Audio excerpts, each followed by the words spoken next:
क्या हुआ जब हनुमान भक्त के घर को तोड़ने आई जेसीबी की मशीन, और फिर जो हुआ उसे देखकर पुलिस वालों के भी होश उड़ चुके थे। जय श्री राम दोस्तों सबसे पहले तो आप सभी को मेरा बहुत बहुत नमस्कार और स्वागत करता हूं आप सभी का हमारे YouTube के चैनल में। दोस्तों आज हम आपको हनुमान भक्त राम कुमार शर्मा के साथ हुए हनुमान जी के चमत्कार की एक ऐसी सच्ची घटना सुनाने जा रहे हैं जिसे सुनकर यकीनन आपके पैरों तले जमीन खिसक जाएगी। दरअसल दोस्तों हम बात कर रहे हैं उत्तर प्रदेश के दादरी गांव के रहने वाले राम कुमार शर्मा जी की, जिन्होंने हमारे साथ हनुमान जी के चमत्कार की ये सच्ची घटना साझा की और बताया कि कैसे उस दिन स्वयं हनुमान जी ने उनके घर को टूटने से बचाया। तो चलिए दोस्तों जानते हैं आखिर कैसे हनुमान जी ने अपने भक्त का घर टूटने से बचाया। दोस्तों उत्तर प्रदेश के छोटे से गांव दादरी के रहने वाले राम कुमार शर्मा जी ये हमको बताते हैं कि वो रोज सुबह सुबह जल्दी उठकर हनुमान जी की पूजा पाठ करते हैं और उसके बाद ही वो अपने दिनचर्या के बाकी कामों को किया करते हैं। राम कुमार जी हनुमान जी के इतने बड़े भक्त हैं कि उन्होंने ठीक अपने घर के सामने ही उनकी एक विशाल प्रतिमा को स्थापित किया हुआ है और वो रोज सुबह वहां जाकर उनकी पूजा अर्चना करते हैं।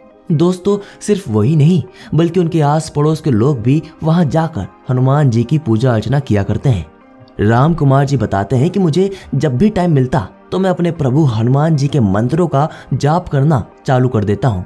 दोस्तों फतेहपुर में मेरी साड़ियों की एक होलसेल की दुकान है जिसकी जिम्मेदारी मैंने अपनी पत्नी स्नेहा को दे रखी है और हनुमान जी की कृपा से बस सब कुछ ठीक ठाक चल रहा है।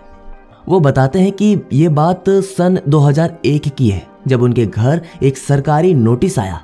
जब राम कुमार जी ने वो नोटिस पढ़ा तो उनके पैरों तले जमीन खिसक गई। दोस्तों उसमें जो लिखा था उसके बारे में राम कुमार जी ने कभी अपने सपने में भी नहीं सोचा था।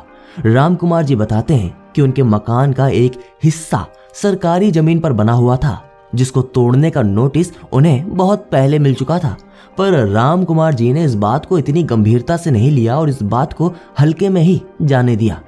बस उसके बाद जो हुआ उसने तो सभी का दिल दहला दिया।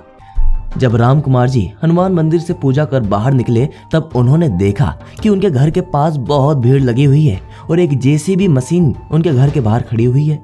ये देखकर राम कुमार जी भीड़ के अंदर घुसते हुए अपने घर की ओर जा रहे थे। वहां उनकी पत्नी और पुलिस के बीच बहस हो रही थी। ये सब देखकर राम कुमार जी ये बात तो समझ गए कि पुलिस वाले जरूर मेरे मकान तोड़ने की बात मेरी बीबी से कर रहे होंगे। राम कुमार जी पुलिस वाले से बहुत मिन्नत करते हैं कि वो उनका घर ना तोड़े, परंतु पुलिस वाले उनकी एक भी नहीं सुनते। जब राम कुमार जी को कुछ समझ नहीं आता तब वो वहां से निकलकर हनुमान जी के विशालकाय प्रतिमा के पास जाकर बैठ जाते हैं और उनसे प्रार्थना करने लगते हैं। वो कहते हैं कि हे बजरंग बली, अगर आज आपने मेरी सहायता नहीं की तो मैं बर्बाद हो जाऊंगा। मैंने एक एक पैसा जोड़कर अपना घर बनवाया है, हमारी मदद करें। लेकिन दोस्तों राम कुमार जी बताते हैं कि कुछ देर बाद वहां एक ऐसा चमत्कार होता है जिससे उनको अपनी आंखों पर विश्वास नहीं होता। उस समय वहां एक भारत सरकार की जीप आ जाती है और वो उस मकान को तोड़ने से रोक देती है। ये देख राम कुमार जी का खुशी का ठिकाना नहीं रहता और राम कुमार जी का मकान टूटने से बच जाता है और उसके बाद राम कुमार और उनकी पत्नी की जान में जान आती है।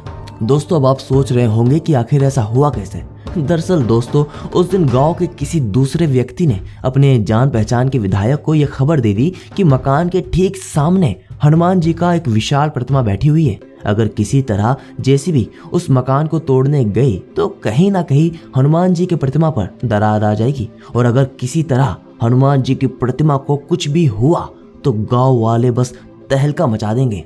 हनुमान जी की प्रतिमा के बारे में सुनकर विधायक भी डर गए और उन्होंने तुरंत ही अपनी एक टीम भेजकर राम कुमार जी के मकान को ना तोड़ने की सलाह दी और ऑर्डर दिया।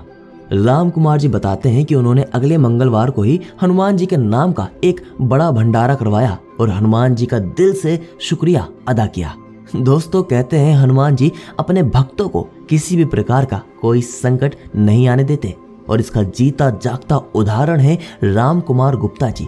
इसीलिए तो कहते हैं संकट ते हनुमान छुड़ावे, मन क्रम वचन ध्यान जो लावे। अर्थात जो व्यक्ति सच्चे मन से हनुमान जी को याद करता है तो स्वयं हनुमान जी उसकी मदद करने किसी ना किसी रूप में चले आते हैं।